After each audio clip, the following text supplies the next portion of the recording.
ॐ अज्ञानतिमिरान्धस्य ज्ञानाञ्जनशलाकया चक्षुरुन्मीलितं येन तस्मै श्रीगुरवे नमः। श्रीचैतन्यमनोभीष्टं स्थापितं येन भूतले स्वयं रूप कदा मह्यं ददाति स्वपदान्तिकं। वन्देऽहं श्रीगुरो श्रीयुतापदकमलं श्रीगुरु वैष्णवांश श्रीरूपं सागरजातं सहगण रघुनाथान्वितं तं सजीवं साद्वैतं सावधूतं परिजनसहितं कृष्णचैतन्यदेवं श्री राधा कृष्ण पादान सहगण ललिता श्री विशाखान्वितांश। नमो विष्णुपादाय कृष्ण पृष्ठाय भूतले श्रीमते भक्ति वेदांत स्वामी नित्यामिने नमस्ते सरस्वती देवे गौरवाणी प्रचारिणे निर्विशेष शून्यवादी पाश्चात्य देश तारणे। जय श्री कृष्ण चैतन्य प्रभु नित्यानंद श्री अद्वैत गदाधर शिवासादि गौर भक्तवृंद। हरे कृष्णा कृष्णा कृष्णा हरे हरे, हरे राम राम राम हरे हरे। हरे कृष्णा अंतर्राष्ट्रीय कृष्ण भावनामृत संघ इस्कॉन अयोध्या आप सभी का हार्दिक स्वागत करता है। भगवत गीता की दक्ष के अध्याय 2 सत्र संख्या 4 में, और आज हम अध्याय 2 के श्लोक संख्या 4 की विवेचना करने का प्रयास करेंगे। अध्याय 2 का शीर्षक है गीता का सार, और हम लोग गीता के सार के विषय में जानेंगे। जैसा कि कुछ एक अनाउंसमेंट कर देता हूँ, आप लोगों को बताना चाहता हूँ कि 13, 14, 15 मई हम लोग भगवद गीता में अयोध्या में एक बहुत ही भक्तों का संघ, आध्यात्मिक संघ के लिए अयोध्या स्पिरिचुअल फेस्ट कर रहे हैं, और आप लोग से अनुरोध है आप लोग उसमें पार्टिसिपेट करिए। आइए, अयोध्या में आपका स्वागत है। और इस बारे में जानकारी जो है आपके ग्रुप में शेयर कर दी जाएगी। 14, 15, 16 मतलब 13, 14, 15 और 16 को चेकआउट होगा। इसमें बहुत ही सीनियर वैष्णव भक्तगण भी आएंगे, हम लोग तो रहेंगे ही, और कीर्तन होगा, कथा होगा, यज्ञ इत्यादि, और सबसे इम्पोर्टेंट है धाम दर्शन। तो अयोध्या यात्रा 2022 है। आप लोग आइए, और आप लोग से अनुरोध है कि आप लोग जल्द से जल्द रजिस्ट्रेशन करके उसमें जुड़ने का प्रयास करिए। तो हम लोग श्लोक संख्या 4 में चलते हैं और इसको समझने का प्रयास करते हैं।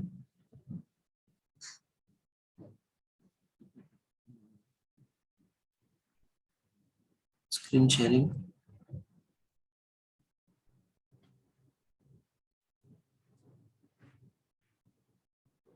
आशा है कि आपको स्क्रीन दिख रही होगी।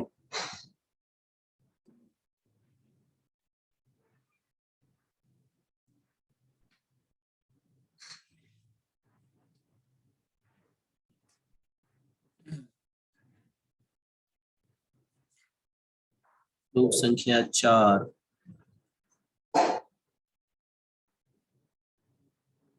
श्लोक संख्या 4 में हम लोग पहुंच गए हैं, और श्लोक संख्या 4 को पढ़ने का प्रयास करते हैं एक बार। अर्जुन उवाच कथम कथम भीष्मम् अहं संख्ये द्रोणं च मधुसूदना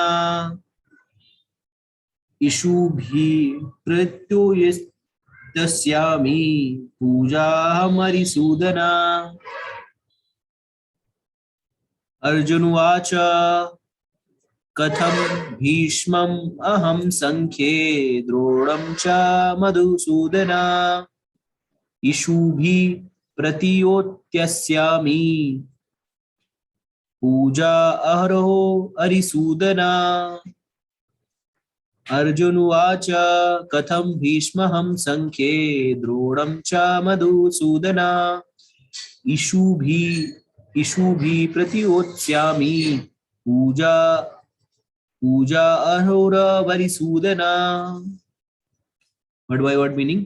अर्जुन उवाच, अर्जुन ने कहा, कथम किस प्रकार, भीष्मम अर्जुन वाचा अर्जुन ने कहा, कथम किस प्रकार, भीष्मम भीष्म को, अहम मैं, संख्ये युद्ध में, द्रोणम द्रोण को, च भी मधुसूदन हे मधु के संहार करता, इषुभि तीरों से, प्रतियोत्स्यामि उलट कर प्रहार करूंगा, पूजा अहोर पूजनीय, अरिसूदना ये शत्रुओं के संहारक। भावार्थ श्रील प्रभुपाद जी के द्वारा, अनुवाद श्रील प्रभुपाद जी के द्वारा। अर्जुन ने कहा, हे शत्रुहंता, हे मधुसूदन, मैं युद्ध भूमि में किस तरह भीष्म तथा द्रोण जैसे पूजनीय व्यक्तियों पर उलटकर बाण चलाऊंगा। तात्पर्य श्रील प्रभुपाद जी के द्वारा जगत गुरु श्रील प्रभुपाद जी की जय। भीष्म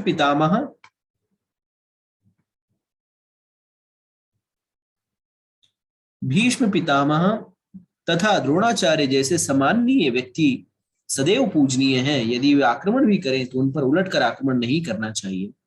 यह सामान्य शिष्टाचार है कि गुरुजनों से वाक युद्ध भी न किया जाए। तो फिर भला अर्जुन उन पर बाण कैसे छोड़ सकता था? क्या कृष्ण कभी अपने पितामह नाना उग्रसेन या अपने आचार्य सांदीपनी मुनि पर हाथ चला सकते थे? अर्जुन ने कृष्ण से समक्ष ये ही कुछ तर्क प्रस्तुत करे। जगत गुरु श्रील प्रभुपाद की जय। तो हमें समझना चाहिए तो जैसा कि हम देख रहे हैं इस अध्याय की शुरुआत से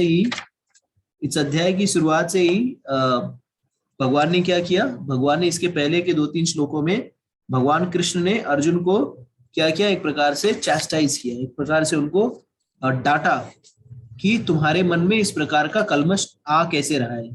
तुम क्षत्रिय होने के कारण तुम्हारा कार्य क्या है? तुम्हारा कार्य युद्ध करना है, और युद्ध ना करके तुम नपुंसक की तरह कार्य कर रहे हो, और इस तरह से तुम अपने खानदान का नाम डुबाओगे।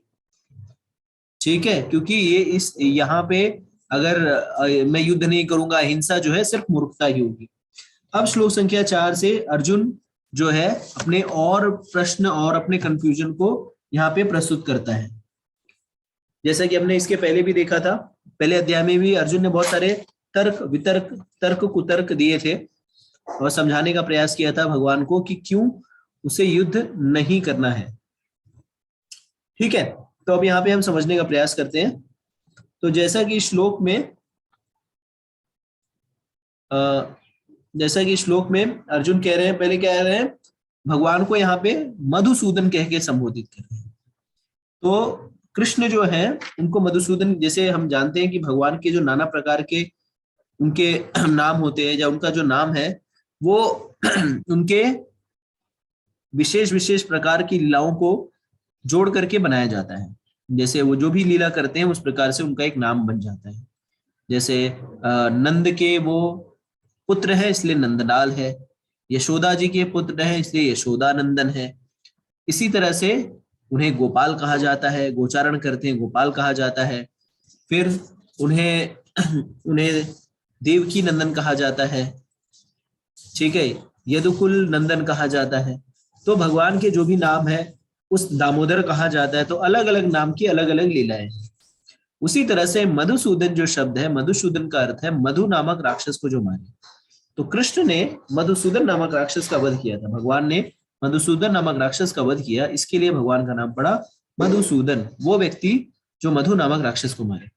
और 2 बार यहाँ पे भगवान को अलग अलग नामों से संबोधित किया गया, अरिसूदन और मधुसूदन। तो अरि का अर्थ होता है शत्रु, तो जो अपने दुश्मनों का वध करे, जो 2 अपने दुश्मनों को मारे, उसको भी वो व्यक्ति मतलब अरिसूदन मतलब दुश्मनों को मारने वाला। तो जैसा कि हम सभी जानते हैं भगवान के आने का इस जगत में क्या उद्देश्य है, भगवद गीता के 4थे अध्याय में भगवान बताते हैं, परित्राणाय साधूनां विनाशाय च दुष्कृतां धर्म संस्थापनार्थाय संभवामि युगे युगे यदा यदा हि धर्मस्य ग्लानिर्भवति भारत अभ्युत्थानमधर्मस्य तदात्मायं सृजाम्यहम्। तो परित्राणाय साधूनां विनाशाय च दुष्कृतां, तो भगवान बेसिकली दुष्टों का संहार करते हैं। भगवान कभी भी भक्तों का संहार नहीं करते।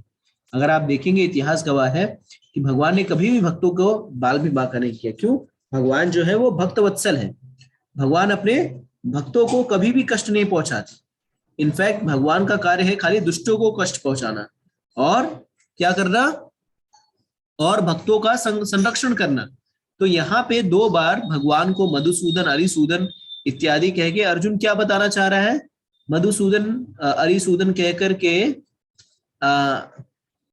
अर्जुन यहाँ पे मधुसूदन और अरिसूदन कह करके अर्जुन बेसिकली ये कहना चाह रहा है कि हे कृष्ण, आपको मधुसूदन के नाम से संबोधित किया गया है, अरिसूदन नाम से संबोधित किया। आप शत्रुओं को मारते हैं, दुश्मनों को मारते हैं, और आपका अवतार लेने का जो प्रयोजन है वो दुष्टों का संहार करना है, मतलब दुश्मनों को मारना है।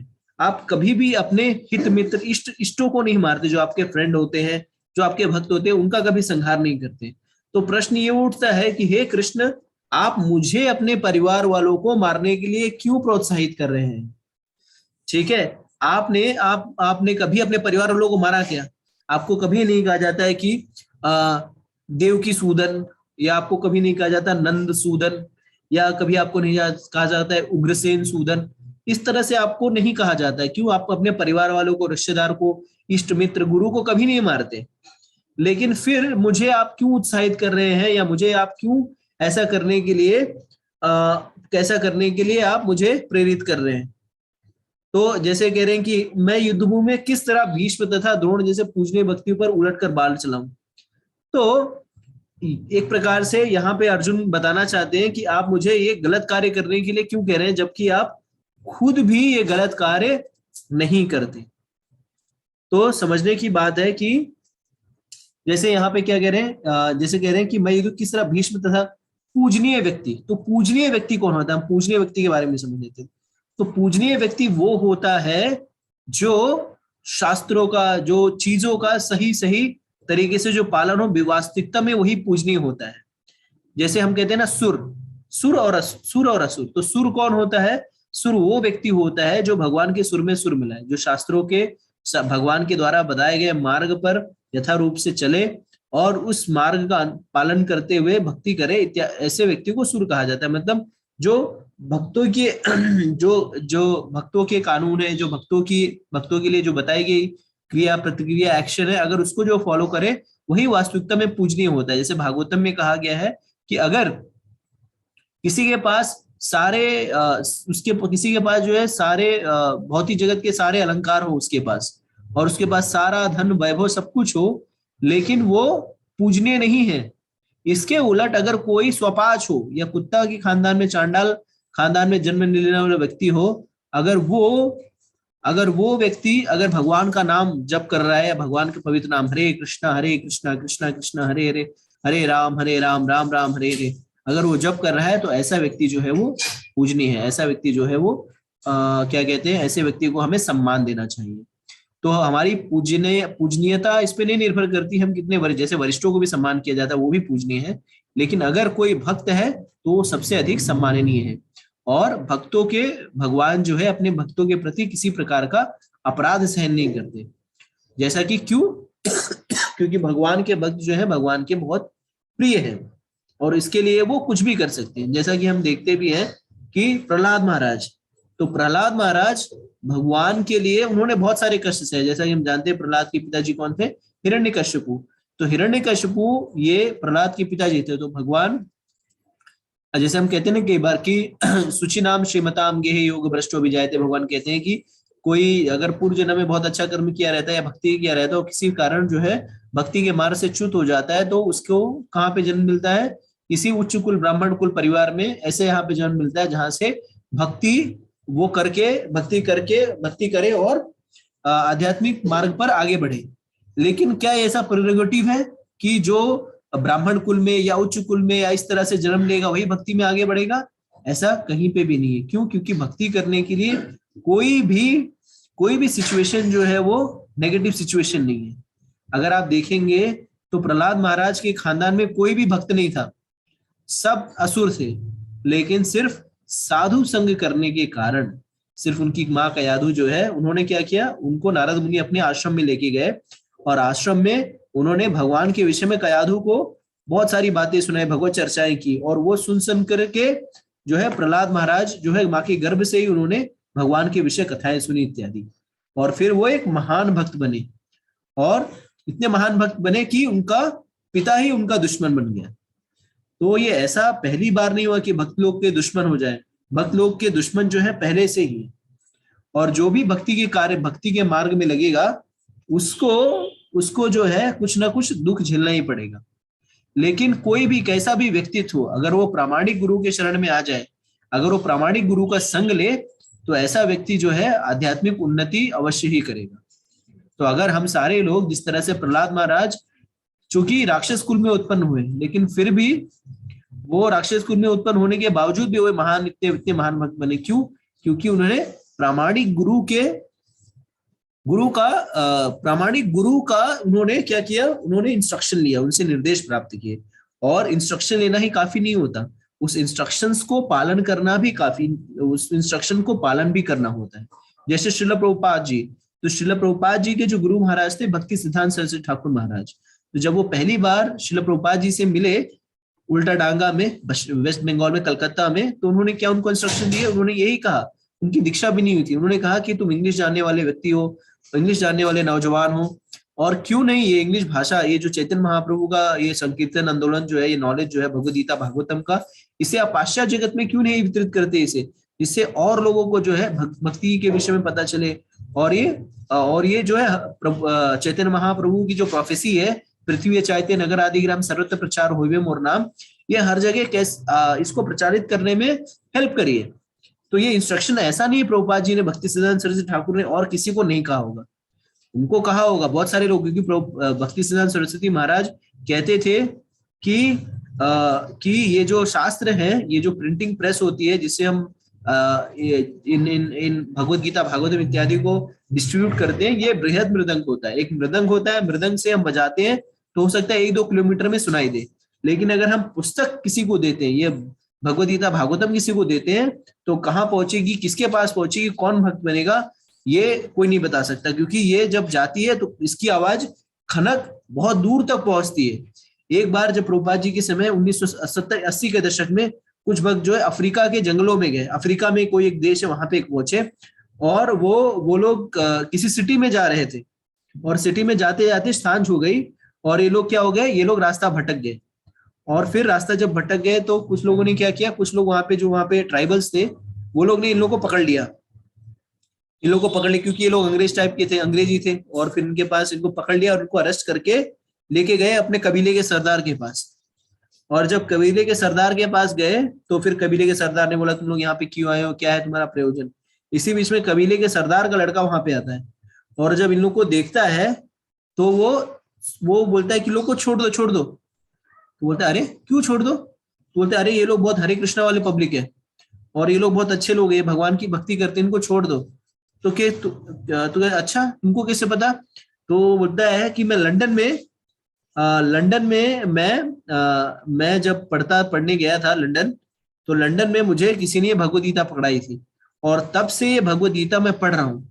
और वो बताता है कि वो भगवद गीता की कॉपी लेके आता है, दिखाता है कबीले के सरदार लड़का, और बताता है कि मैं हरे कृष्ण महामंत्र जप करता हूँ, हरे कृष्ण कृष्ण कृष्ण हरे हरे, हरे राम राम राम हरे हरे। तो इस तरह से, और ये लोग सारे आश्चर्यचकित होते हैं, तो किस तरह से पुस्तक जो है, प्रभुपाद जी कहते थे कि आप 2 मिनट किसी को प्रीच करोगे, किसी को भगवद गीता कृष्ण के बारे में बताओगे, तो हो सकता है सुने नहीं सुने किसी को कुछ याद नहीं रहता, लेकिन अगर कोई एक व्यक्तित्व जो है वो भगवद गीता की प्रति लेके जाएगा, तो कब कैसे भक्त बने इसको कोई नहीं बता सकता, वो एक बॉम्ब की तरह होता है। तो उसी तरह से ये मैसेज प्रभुपाद जी को दिया गया, तो प्रभुपाद जी ने इसको क्या किया, प्रामाणिक गुरु के निर्देश को अपने हृदय में धारण किया, और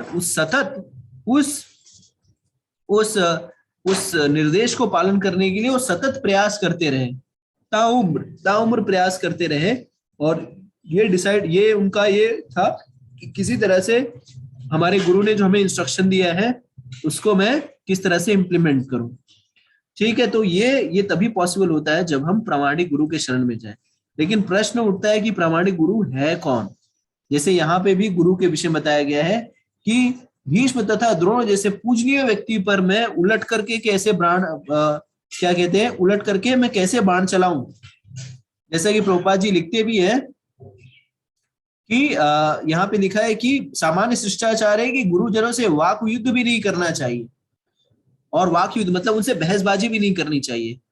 तो ऐसा कौन गुरु है जिससे हम बहसबाजी नहीं करें। हम बहुत सारे लोग गुरु, जैसे हम गुरु के बारे में सोचते हैं कि ये गुरु फलाना गुरु ढमाके गुरु, ये गुरु, बहुत बार प्रश्न आता है कि ये प्रामाणिक गुरु आखिर है कौन, ये होते कैसे। तो इसके विषय में नेक्टर ऑफ इंस्ट्रक्शन उपदेशामृत जो पुस्तक है उसमें बताया गया है, उसका जो पहला श्लोक है उसमें प्रामाणिक गुरु के लक्षण के विषय में बताया गया कि कौन प्रामाणिक गुरु है या कौन जो है शिष्य बनाने के लिए अधिकारी है। तो उसमें कहा गया है, उसके पहले श्लोक में कहा गया है, वाचो वेगम मनसा क्रोध वेगम जीव वेगम उदरोपस्थ वेगम एतान वेगम यो विशेष विषयेत धीरा श्रवण अपीमाम पृथ्वीम च शिष्यात्। तो कहा गया है कि जैसे कहा गया है कि वो व्यक्ति जो अपनी वाणी के वेग को संभाले, जो अपनी जिसको अपनी वाणी पे कंट्रोल हो, जिसे अपने माइंड पे कंट्रोल हो, जिसे अपने क्रोध पे कंट्रोल हो, जिसे अपने जीवा पे कंट्रोल हो, जिसे अपने उदर और जनेंद्रिय जो है उस पे कंट्रोल हो, ऐसा व्यक्ति जो है वो शिष्य बनाने का अधिकारी, मतलब ऐसा व्यक्ति जो है वो प्रामाणिक गुरु है, जिसको इन सारी चीजों पे कंट्रोल हो। कौन? जिसको अपनी वाणी पे कंट्रोल हो। तो वाणी पे कंट्रोल होने का अर्थ क्या है? वाणी पे कंट्रोल होने का अर्थ है कि जो प्रामाणिक गुरु होगा वो कृष्ण के इतर, भक्ति के इतर उसका कोई विषय का चर्चा नहीं रहेगा। वो जो भी चीज करेगा, ठीक है, वो जो भी कुछ करेगा वो भगवान की सेवा के लिए करेगा, भगवान के विषय में ही बोलेगा, और उसका कोई और दूसरा प्रयोजन नहीं रहेगा। वो जिस चीज के लिए बात करेगा वो कृष्ण से विषय की बात करेगा और किसी विषय में वो बात नहीं करेगा, ठीक है। और जो भी निर्देश देगा वो कृष्ण के, आपको कृष्ण के नजदीक ले जाने के लिए देगा। तो पहला जो अपनी वाणी, मतलब वो कोई भी चीज, जैसे हम लोग देखिए कई बार, जैसे कई बार हम लोग का क्या होता है कि हम लोग बैठे रहते हैं किसी असेंबली में और कोई पॉइंट ऐसा आता है तो हम लोग उछलने लगते हैं बात करने के लिए, यार मेरे को मौका मिले मैं बोलूं। लेकिन ये जो प्रामाणिक गुरु होगा वो धीर होगा, वो तभी बोलेगा जब उसकी बोलने की आवश्यकता है। वो ब्लैबरिंग नहीं करेगा, बड़बड़ नहीं करेगा। वो क्या करेगा? सिर्फ भगवान के विषय का आपको बताएगा, भगवान के बारे में बताएगा, और हर हर कार्य से आपको किसी तरह से वो कृष्ण से जोड़ने का प्रयास करेगा। दूसरा, वो अपने मन की डिमांड्स, ठीक है, उसकी मन की इच्छाओं को भी उसके ऊपर संयम रहेगा। ऐसा नहीं वो मन के ऊपर काम कर रहा है, आज जैसे एकादशी और मन किया ये खा लू वो खा लू, नहीं, उसका मन जो है पूरी तरह से कृष्ण पे केंद्रित रहेगा। तो मन पूरी तरह से कृष्ण पे केंद्रित रहने का अर्थ है कि वो वही कार्य करेगा, वो और कोई वो कार्य करने के पीछे नहीं जाएगा जिससे कृष्ण का कुछ लेना देना नहीं हो। तो मन क्यों केंद्रित रहेगा? तो मन उस व्यक्ति का, प्रामाणिक गुरु का, इसके लिए केंद्रित रहेगा क्यों? क्योंकि इसकी इंद्रिया जो है वो केंद्रित है। जैसा कि भगवद गीता में भगवान बताते हैं भगवान बताते हैं कि जो स्थित प्रज्ञ व्यक्ति होता है, जो आध्यात्मिक मार्ग पर उन्नत व्यक्ति होता है, वो क्या करता है? वो कछुए की तरह होता है। और जिस तरह से कछुआ क्या करता है, कछुआ जो है अपनी इंद्रियों को सिकुड़ लेता है, जब खतरा आते देखता है तो इंद्रियों को सिकुड़ लेता है। उसी तरह से जो प्रामाणिक गुरु होता है, प्रामाणिक गुरु है, वो प्रामाणिक गुरु और जो उन्नत भक्त होते हैं वो क्या करते हैं कि जब कोई भोग विषय की वस्तु आती है तो अपनी इंद्रियों को सिकोड़ लेते हैं। और क्यों सिकोड़ लेते हैं? क्योंकि उनको भोग विलास से कुछ लेना देना नहीं होता। वो कृष्ण के इतर किसी चीज पे उनकी कोई आसक्ति नहीं होती। जैसे एक बार श्रील प्रभुपाद जी जो है पाश्चात्य जगत में थे, और वहां पे क्या होता है, वहां पे कुछ भक्त लोग आते हैं और बताते हैं कि प्रभुपाद जी यहाँ पे एक स्वामी जी आए हुए हैं, और वो स्वामी जी जो है उनके पास अगर आप धन दीजिए तो वो धन को क्या करेंगे, वो धन की तरफ देखते भी नहीं है, वो अपना मुंह मोड़ लेते उधर। तो प्रभुपाद जी से कहा गया अच्छा, प्रभुपाद जी ने कहा अच्छा, तो बोले लेकिन अगर मेरे पास अगर कोई धन ला के दे तो मैं तो तुरंत धन ले लूंगा। तो अरे तो ये जो शिष्य थे ये लोग आश्चर्यचकित हो गए। एक तरफ वो स्वामी जी देखिए कितने विरक्त हैं कि वो धन जो है वो धन को देख करके अपना मुंह मोड़ लेते हैं, और यहाँ पे श्रील प्रभुपाद जी हैं बोल रहे हैं मुझे धन कोई दे तो मैं तो ले लूंगा। तो फिर प्रभुपाद जी ने निराकरण करते हुए बताया कि जी मैं ले लूंगा, लेकिन उसे अपने भोग के लिए नहीं इस्तेमाल करूंगा, उसे मैं कृष्ण की ख्याति को बढ़ाने के लिए इस्तेमाल करूंगा। उस पैसे से मैं कृष्ण के लिए एक विशाल मंदिर का निर्माण कराऊंगा। उस पैसे से मैं भगवद गीता भागवतम इत्यादि वितरण करूंगा। उस पैसे से मैं कृष्ण के प्रचार प्रसार में उस धन का उपयोग करूंगा। क्यों? क्योंकि ये पैसा जो है, जैसे ब्रह्मवादी कहते हैं ब्रह्म सत्य जगत मिथ्या, तो हमें ये जगत मिथ्या नहीं करना है, हमें चीजों से चिढ़ना नहीं है, हर चीज को कृष्णमय करना है। निर्बंधे कृष्ण संबंधे युक्त वैराग्य उच्यते। तो हमें क्या करना है, प्रभुपाद जी बताते हैं कि हमें युक्त वैराग्य का पालन करना है, हमें किसी चीज को छोड़ना नहीं है। कई बार हम सोचते हैं ना, जैसे भगवान जो अकिंचन गोचरा कहा जाता है, उन्हें अकिंचन गोचरा का अर्थ है कि वो व्यक्ति जिसके पास कुछ भी पोजीशन नहीं रहता तो भगवान उसके, वो भगवान मतलब भगवान का वो भगवान मतलब अकिंचन मतलब उसका कोई सहारा नहीं हो, उसके सिर्फ भगवान सहारे हो, जिस व्यक्ति का कोई नहीं हो, ऐसा व्यक्ति जो भगवान को प्रिय है। तो इसका हम तात्पर्य लगा रहे थे कि अगर हम गरीब हो जाए, भिखारी हो जाए, तब हम अकिंचन बन पाएंगे। नहीं, इसका अर्थ ये ना, अकिंचन होने का अर्थ ये नहीं है कि हम सब कुछ हम लूट जाए, बर्बाद हो जाए, तब हम भगवान के पास जाए। नहीं, अकिंचन होने का अर्थ ये होता है कि हम ओनरशिप जो है छोड़ दें, हम मालिक, हम स्वामित्व जो है उसका त्याग कर दें। और क्यों? क्योंकि ये समझते हुए कि सब चीज के मालिक जो है वो कृष्ण है, सब चीज के नियंता जो है कृष्ण है। मेरे पास जो भी है उसके, उसका ओनर कौन है? उसके ओनर कृष्ण है। तो ये जब सब चीज का ओनरशिप कृष्ण को देना, ये भी एक प्रकार से अकिंचन होना ही है। तो भगवान का जो प्रामाणिक भक्त होता है वो इस तरह से अकिंचन होता है। क्यों? क्योंकि वो सब चीज भगवान की सेवा में लगाता है। ठीक है। एक बार ऐसे श्रील प्रभुपाद जी को पूछा गया, प्रभुपाद जी आप जो है बार बार साइंस के बारे में उल्टा सीधा बोलते रहते हैं, ये साइंस वाले पागल होते हैं, साइंटिस्ट लोग ऐसे होते हैं, साइंटिस्ट लोग वैसे होते हैं, तो ये हवाई जहाज तो साइंटिस्ट लोग ने बनाई है, तो इसको आप क्यों यूज कर रहे हो? तो प्रभुपाद जी कहते हैं कि कृष्ण की सेवा में मैं किसी चीज को भी यूज कर सकता हूँ। तो ये हवाई जहाज मैं अपने पर्सनल के लिए नहीं यूज कर रहा हूँ, इसे कृष्ण की सेवा में यूज कर रहा हूँ। ये है खराबी जो भी है, लेकिन चूंकि ये कृष्ण की सेवा में यूज कर रही है, कृष्ण की सेवा में यूज हो रही है, इसलिए ये आध्यात्मिक हो जाएंगे। ठीक है। तो प्रामाणिक गुरु या प्रामाणिक भक्त का मंतव्य जो है माइंड पे कंट्रोल इसलिए रहेगा क्योंकि उनका इंद्रियों पे कंट्रोल रहेगा। वो कभी भी उनका जीव लपलपाएगा कि नहीं, अरे कहीं भी देखे कुलचे पराठे, या कहीं देखे अरे बतासा, पानी बतासा या पानी पूरी देखा तो अरे यार लाओ खा लेते, कोई बात नहीं, श्री विष्णु करके खा लेंगे। नहीं, वो कोई भी चीज जो भगवान को अर्पित नहीं है उसको वो नहीं ग्रहण करेगा। वो कोई भी चीज जो भगवान को भोग नहीं लगाया है उसको नहीं लेगा।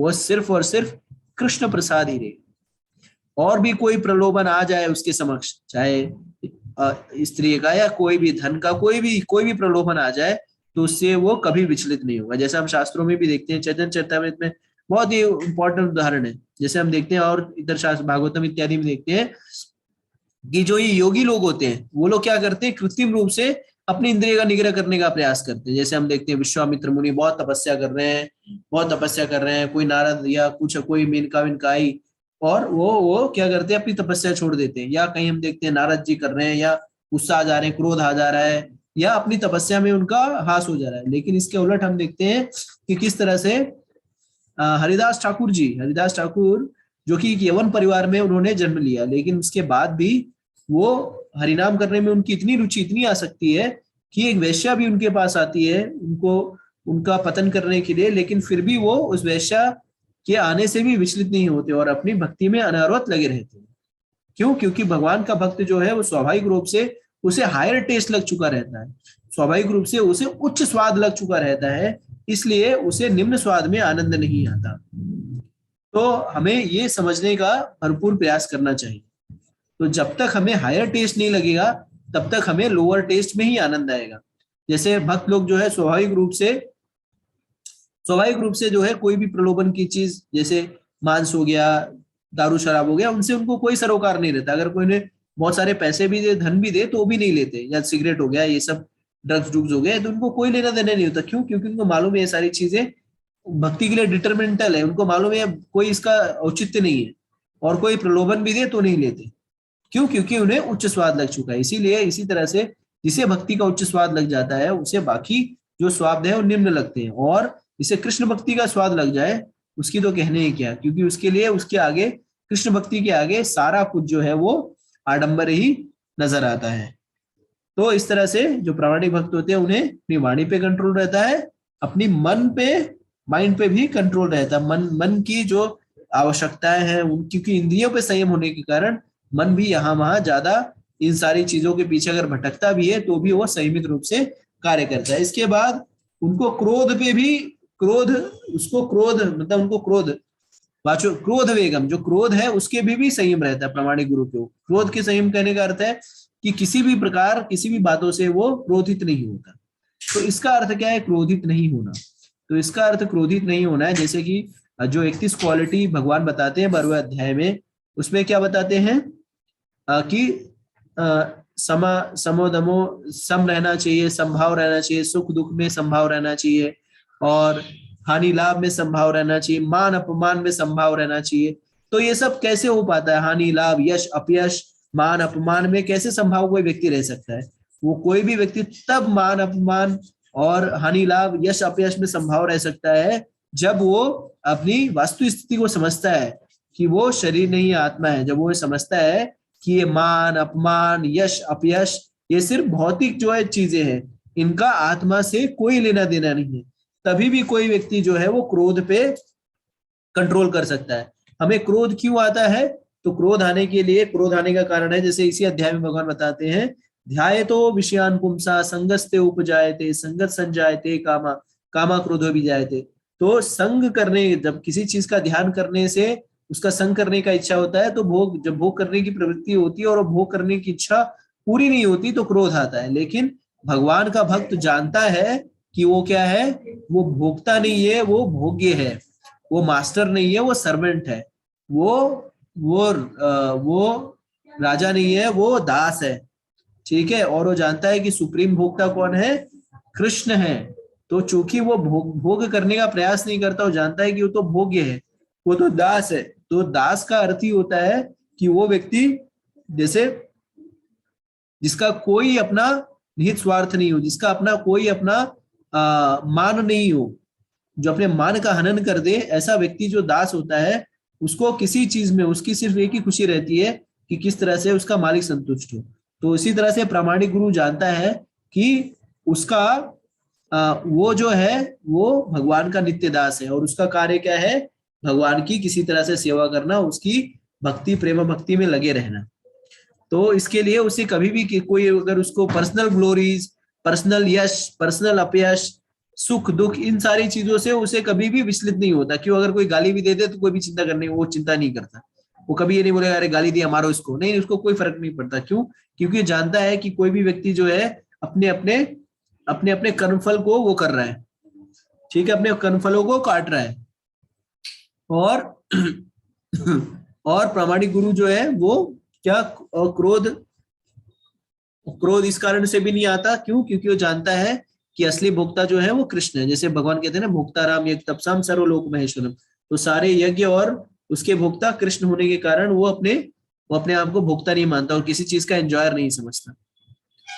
तो इस तरह से उसको उसको एंगर पे कंट्रोल इसलिए रहता है क्योंकि वो अपने आप को, हमारे क्रोध क्यों आता है? हमें क्रोध इस कारण से भी आता है जब हम किसी चीज को अपने आप को मालिक समझते हैं या कंट्रोलर समझते हैं। लेकिन जब हम अपने आप को कंट्रोलर नहीं समझते, हम अपने आप को कंट्रोल समझते हैं, तो क्रोध आने का कोई सवाल ही नहीं है। तो इसका अर्थ ये है कि गुरु महाराज को चाहे जो भी कर दिया जाए वो कुछ नहीं बोलेंगे, नहीं।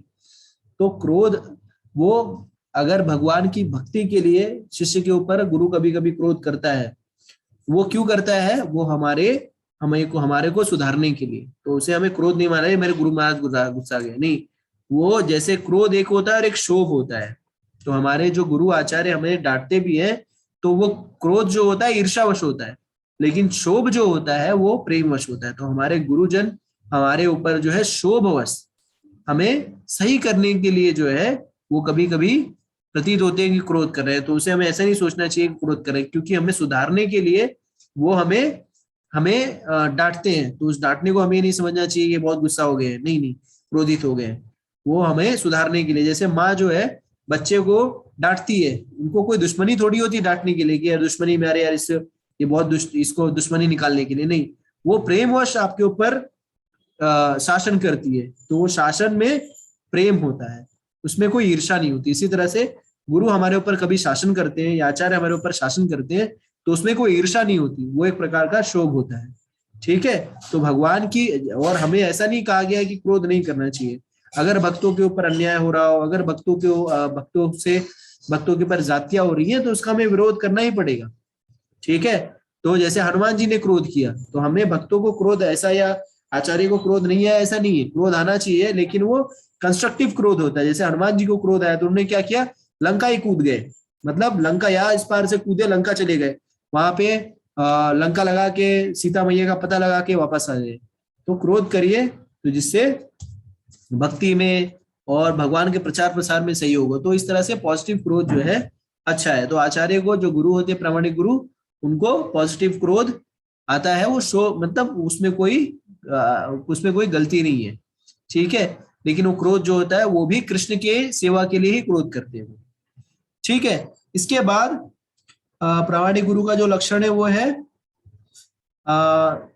अर्जेस ऑफ द टंग, यानी जीवा, जीवा पे भी उनको कंट्रोल होता है। तो हमारी जीवा जो है वो कुछ ना कुछ खाने को चाहिए, उसे कुछ ना कुछ स्वादिष्ट चाहिए और मीठा चाहिए और कुछ ना कुछ जो है चीजें हम खाना चाहते हैं। लेकिन जो प्रामाणिक गुरु होता है उनको जीवा पे भी कंट्रोल रहता है। किस तरह से जीवा पे कंट्रोल रहता है कि वो कोई भी ऐसी चीज नहीं ग्रहण करते हैं जिससे कृष्ण का कुछ लेना देना नहीं है, यानी कृष्ण को जो भोग नहीं लगाया गया हो ऐसा कोई भी चीज जो है प्रामाणिक गुरु ग्रहण नहीं करता। तो इसका अर्थ यह है कि प्रामाणिक गुरु या प्रामाणिक भक्त जो है वो कृष्ण प्रसाद ही लेता है। ऐसा नहीं कि वो चलो ठीक है हम यहाँ से जा रहे हैं, रास्ते में ट्रैवल कर रहे हैं और मुझे भोजन नहीं मिलेगा तो कोई बात नहीं, स्टेशन से खरीद लेते हैं, अरे वो देखो आ रहा है स्टेशन पे दाल चावल बिना लहसुन प्याज वाला, उसको खा लेते हैं। नहीं, वो बिना भोग लगाए कोई भी चीज ग्रहण नहीं करेगा। तो ये एक लक्षण, जैसे हम लोग भी देखते हैं, हम लोग कहीं जा रहे हैं कुछ कर रहे हैं तो हम लोग खा लेते हैं, अरे यार प्रैक्टिकल होना चाहिए, नहीं। तो भगवान का जो भक्त है, शुद्ध भक्त है, भगवान जो प्रामाणिक गुरु है वो उसको अपनी वाणी पे भी कंट्रोल रहेगा। तो वाणी पे कंट्रोल का अर्थ है दोनों अर्थ, एक होता है कि अपने जो भी खाएगा वो भगवान को अर्पित खाएगा, दूसरा चीज वो किसी प्रकार के प्रजल्प में नहीं फंसेगा। तो जैसे कि हम कहते नहीं है, हम कहते हैं कि हमें मिलना चाहिए साधु संग सर्वशास्त्र है, लौ मात्र साधु संग सर्व सिद्धि है। तो हम लोग लौ मात्र साधु संग करते हैं, हम लोग एक दूसरे से मिलते हैं तो क्या करते हैं, हमें बातें करनी चाहिए, we should talk to each other, हमें एक दूसरे से बात करनी चाहिए। लेकिन वास्तविकता में हम करते क्या है, हम एक दूसरे से बात नहीं करते हैं, हम एक दूसरे के बारे में बातें करते हैं। तो दो लोग मिलते हैं तो दो लोग ये बातें नहीं करते किस तरह से मैं साधना में आगे बढ़ूं या किस तरह से भक्ति में आगे बढ़ूं या ये प्रसंग वो प्रसंग, ये सारी चीजें नहीं करते, हम लोगों के विषय में बातें करते हैं। अगर आप देखेंगे जैसे दो लोग मिले, अरे फलाने ये कर रहे हैं, ढिमाके ये कर रहे हैं, अरे वो प्रभु जी का देखिए क्या चल रहा है, वो माता जी का देखिए क्या चल रहा है, इनके विषय हम बातें करते हैं। वास्तविकता में हमें ये सब बातों से बचना चाहिए, हमें कोई भी वो बातें नहीं करनी चाहिए जिसका कृष्ण से कोई संबंध नहीं हो। तो प्रामाणिक गुरु जो है उसकी वाणी पे भी संयम रहता है कि वो वही बोलेगा जो कृष्ण से संबंधित हो।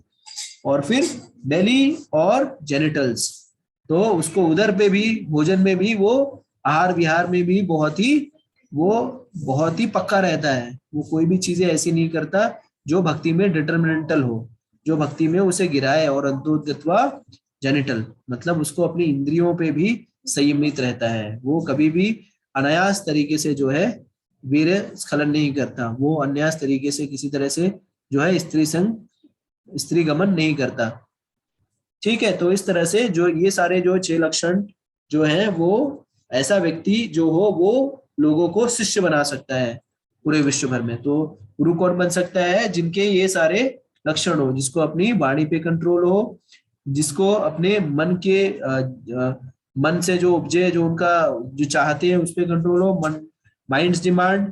फिर जिनको अपने क्रोध पे भी कंट्रोल हो, क्रोध नहीं करता हो। फिर जीवा की डिमांड्स को भी इसके ऊपर कंट्रोल हो, टंग की डिमांड पे। फिर बेली और जेनिटल। तो ऐसा व्यक्ति जो इन सारी चीजों को कंट्रोल करता है, ऐसे व्यक्ति को गोस्वामी कहा जाता है। तो गो का अर्थ होता है इंद्रिया, और जो उसको कंट्रोल करे, जो उसको नियंत्रित करे, इस इंद्रियों को जो नियंत्रण में रखे, उसका स्वामी। तो भगवान, तो ऐसे व्यक्ति को गोस्वामी कहा जाता है। तो कई बार हम सोचते हैं गोस्वामी सिर्फ संदेह में, नहीं, तो गोस्वामी वो है जिनको इन चीजों पे कंट्रोल हो, और ऐसा व्यक्ति जो गोस्वामी हो वही ही शिष्य बना सकता है।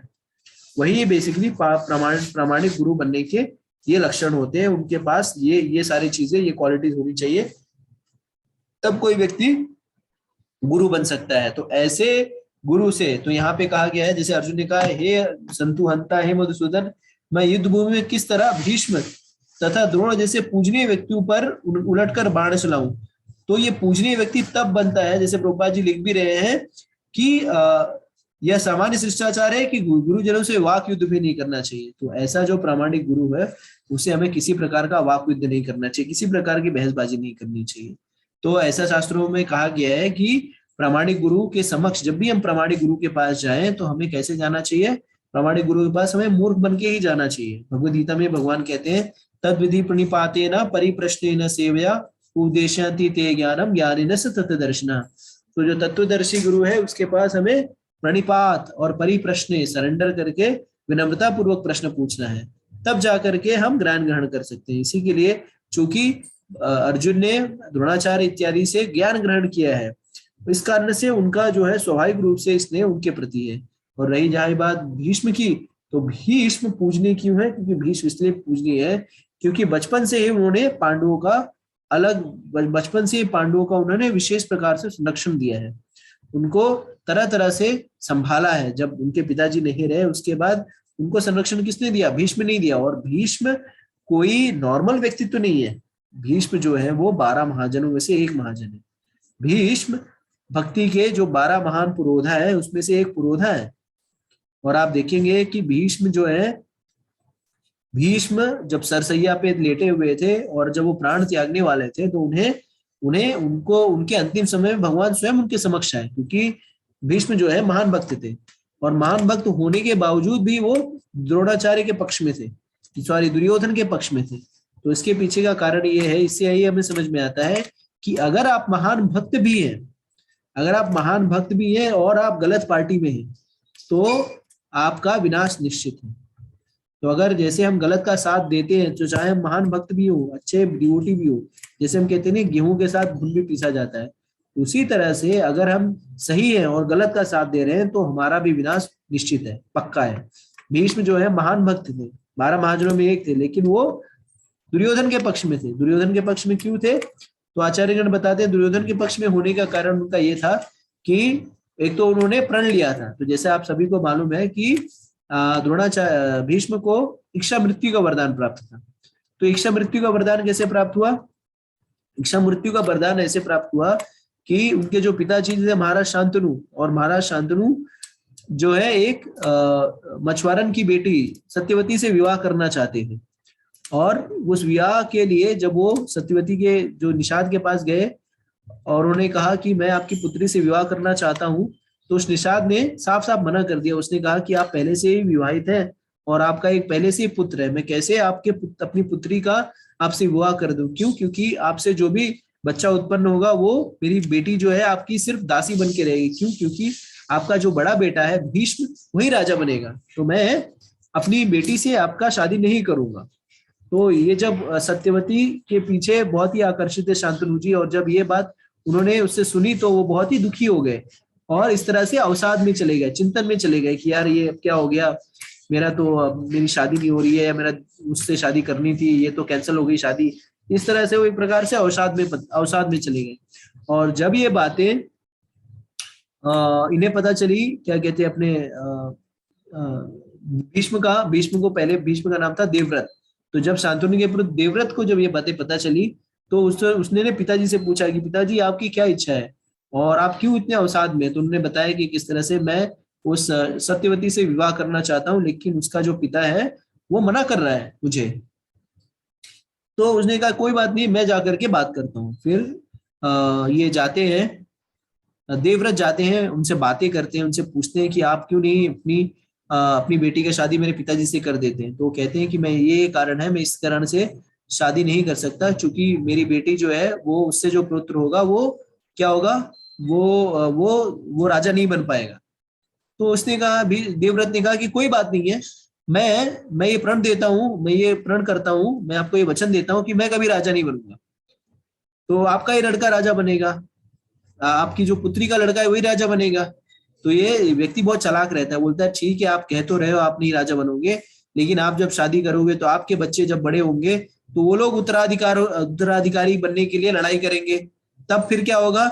उस समय तो उन लोग को ही उत्तराधिकारी के बनाना पड़ेगा, तो ये बात तो सही नहीं हो पाएगी फिर।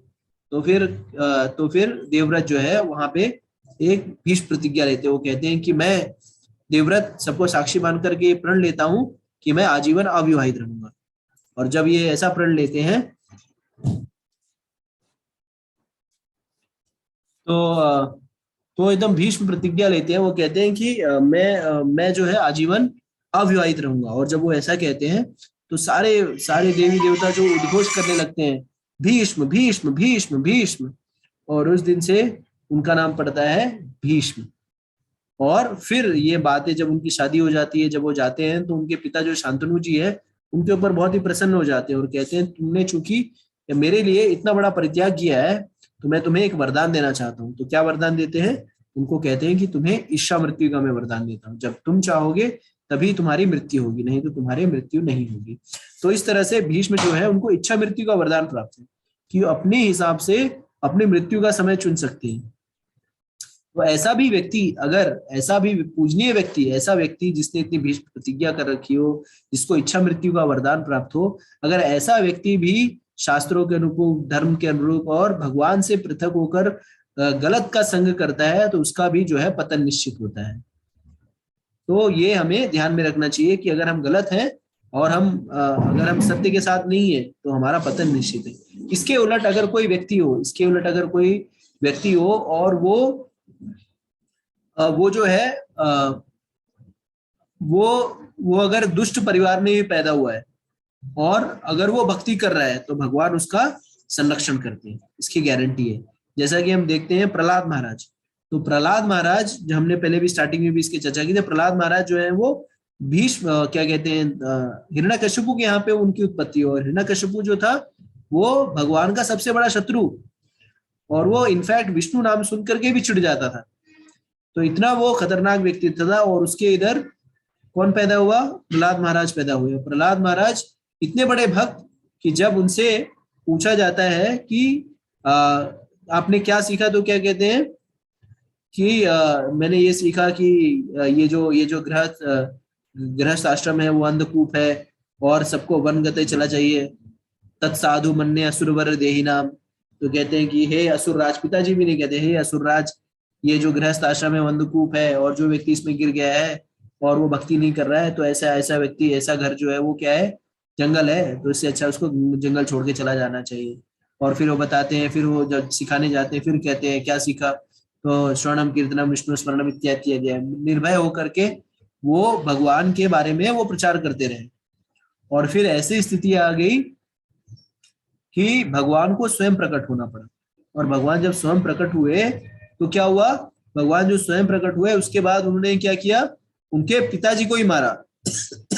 हम कहते हैं ना परित्राणाय साधुनां विनाशाय च दुष्कृतम्, तो पहले प्रहलाद के पिताजी को ही मारा। तो आप सोचिए कि आप किसी के पिताजी को अगर कोई मारे तो क्या करना चाहिए? अगर किसी पिताजी को कोई भी मार रहा हो तो व्यक्ति को उसका प्रतिशोध करना चाहिए, रोकना चाहिए।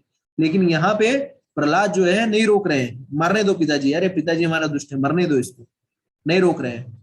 लेकिन क्यों नहीं रोक रहे हैं? तो श्रील प्रभुपाद जी बताते हैं इसलिए नहीं रोक रहे हैं क्योंकि वो जानते हैं कि मेरे पिताजी जो है वो शरीर नहीं आत्मा है।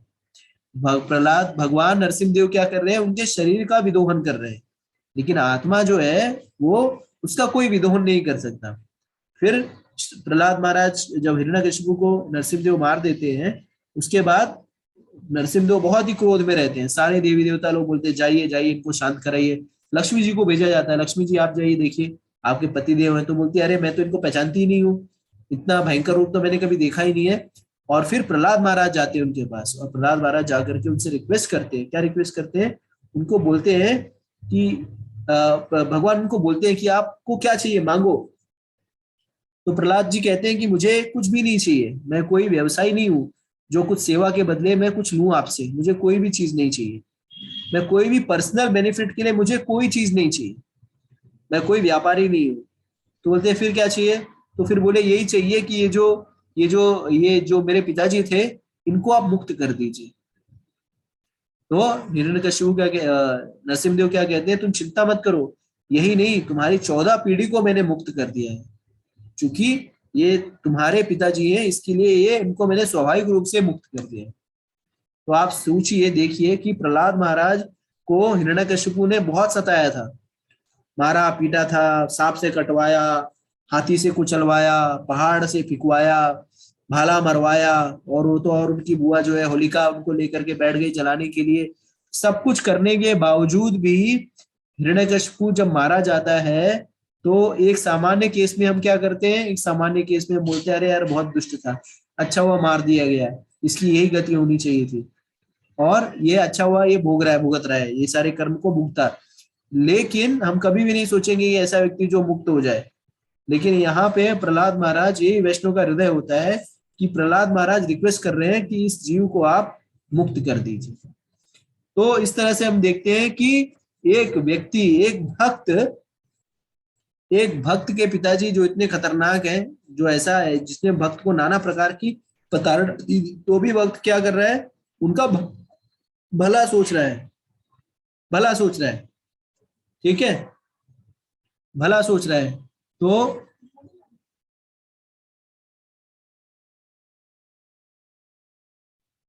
तो भक्त क्या करता है, उसका भला सोचता है, कभी भी ये नहीं सोचता कि किसी के बारे में कभी भी बुरा नहीं सोचता है, वो हरदम सबका भला सोचता है। प्रहलाद महाराज उस तरह के भक्त थे। तो आप सोचिए यहाँ पर, तो अर्जुन भी जो है वो वैष्णव ही है, जैसे वैष्णव के बारे में कहा जाता है पर दुखा दुखी।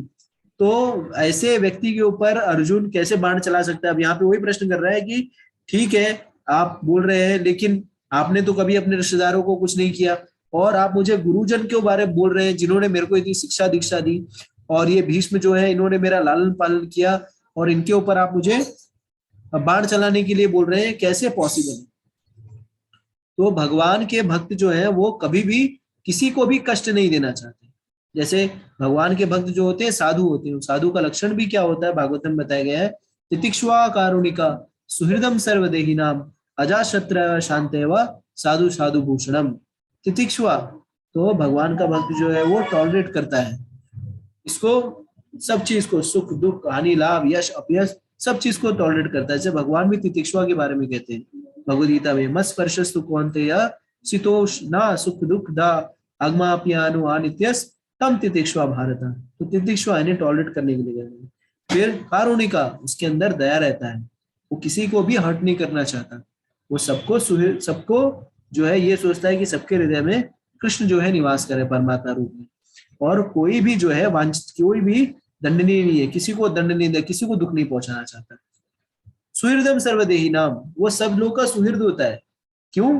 क्योंकि वो ज्ञान से परिपूर्ण होता है। विद्या विनय संपन्ने ब्राह्मणे का वस्तिनी सुनीचे व सपाकेचा पंडितादम दर्शना। तो सुहृदम सर्वदेही नाम, सारे लोग का सुहृद होता है, क्योंकि किसी से ईर्ष्या नहीं करता, सबके हृदय में भगवान के वास को देखता है, इसी के लिए वो सबका सुहृद होता है, सबका साथ सबका विकास, ठीक है। और अजात शत्रु व शांति हुआ, अजात शत्रु रहता, अजात शत्रु का अर्थ है कि उसका कोई दुश्मन नहीं होता। तो क्यों दुश्मन होगा भाई?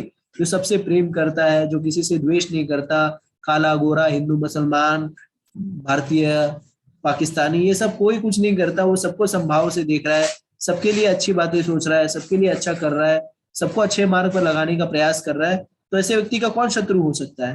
तो वो ना तो किसी को अपना शत्रु मानता है, ना तो कोई उसका शत्रु होता है। अगर कोई उसे माने भी तो भी वो कभी किसी को अपना शत्रु नहीं मानता। और शांत है, वह शांत रहता है, वो धीर रहता है, कभी भी किसी भी चीज से विचलित नहीं होता। सुख आ गया तो भी कोई विचलित नहीं, दुख आया तो भी विचलित नहीं। साधु साधु भूषण, और ये सारे जो है भक्तों के आभूषण होते हैं, साधु के आभूषण होते हैं। तो इस तरह से भगवान के भक्त जो है नाना प्रकार से किसी को सर्जन हिताय सर्जन सुखाय, सबके लिए जो है सुख की बातें करते हैं, सुखी रहते हैं। और क्यों ऐसा सब कर पाते हैं? क्योंकि वो जानते हैं कि हम सारे लोग जो हैं, सारे चराचर जीव प्राणी जो है वो कृष्ण से ही कृष्ण ही उनके शाश्वत पिता है। सारे जो है हम सारे लोग जो है वो भाई भाई भ्राता और बंधु बांधव का हमारे साथ उनका संबंध है। जैसे भगवान कहते हैं सर योनि सुकवंतया मूर्तया संभवंती अतासम ब्रह्म अहम बीज प्रता पिता। तो जानते हैं कि सारे जीवों के बीच प्रदाता पिता कौन है? कृष्ण है। तो वो ना किसी से दोस्ती करता है, ना किसी से बैर करता है, वो सबसे ये समझता है कि सारे जीव हैं और सारे जीव जो है अपना अपना कर्म कर रहे हैं, और मुझे किसी के कर्म में टांग नहीं अड़ानी है। तो इस तरह से वो भक्ति के मार्ग में लगा रहता है। और ये तभी पॉसिबल है, इस तरह का ब्रॉड विजन तभी पॉसिबल है जब कोई व्यक्ति ये समझे कि कृष्ण ही जो है वो परम पिता है, कृष्ण ही जो है परम परमेश्वर है, कृष्ण ही जो है सब चीज के नियंता है। जब कोई व्यक्ति इस स्तर पे आएगा तभी ये जो है बड़ा हृदय, जो विशाल हृदय है, ये तभी हो पाएगा जब कोई कृष्ण को केंद्र में रखकर कृष्ण की भगवत्ता को समझे, कृष्ण को जाने कि कृष्ण कौन है और कृष्ण की क्या क्या शक्तियां हैं। और ये सिर्फ भक्ति कर सकता है, इस तरह की जो वृहद चेतना भक्ति करने के बाद ही आ सकती है, भगवद गीता को पढ़ने के बाद ही आ सकती है, शास्त्रों का अध्ययन करने की बाद ही आ सकती है। तो हम जो है हमें चाहिए, हमें प्रयास करना चाहिए कि हमें सबको, जैसे हम लोग सब लोग यज्ञ दान तपस्या इत्यादि में लगे रहते हैं, लेकिन सबसे बड़ा जो चैरिटी है, सबसे बड़ा जो दान है, सबसे बड़ा जो सहयोग हम किसी को कर सकते हैं वो ये है कि हम किसी को भक्त बना दें। क्यों? क्योंकि हम किसी की भूख, किसी की प्यास तो है वो शॉर्ट टर्म में उसको बेनिफिट करेगा। लेकिन अगर कोई भक्त बन जाएगा, कृष्ण भक्ति में लग जाएगा, अपने जीवन के परम लक्ष्य को प्राप्त करने के मार्ग में लग जाएगा, तो वो जन्म जन्मांतर तक उसको सहयोग करेगा। तो हमें चाहिए कि हम जो है भगवान की भगवत भक्ति के प्रयास में लगे रहें, सबको भक्त बनाने का प्रयास करें। और जब सबको भक्त बनाएंगे तब जाकर के वास्तविक शांति जो है प्राप्त हो पाएगी। इस जगत में जो है इतना क्लेश प्रॉब्लम जो चल रहा है, इसका यही कारण है कि सब भगवत चेतना से दूर चले गए हैं। और जो कुछ लोग भगवत चेतना में है भी, वो भी संकुचित मानसिकता के अंतर्गत जो है भगवत चेतना में होने का आडंबर कर रहे हैं। वास्तविकता में उन्हें पता ही नहीं है कि भगवत चेतना होने का अर्थ क्या है। तो हम सबको, जैसे आचार्यों ने भी कहा है, जा रहे देखो तारे को कृष्ण उपदेश, तो हमें जिसको किसी को मिलना है सबको भक्ति के बारे में बताना है, भक्ति के बारे में सिखाना है और भक्ति करने के लिए उत्साहित करते रहना है। तो यहीं पे भक्ति करने के लिए उत्साहित करना है। और भक्ति कैसे करना है वो भी बता देता हूँ। भक्ति करने के लिए बहुत ही सरल तरीका है, वो भगवान के पवित्र नामों का जप। हरे कृष्णा कृष्णा कृष्णा हरे हरे, हरे राम राम राम हरे हरे। तो हम सभी को भगवान के पवित्र नामों का जप करना है।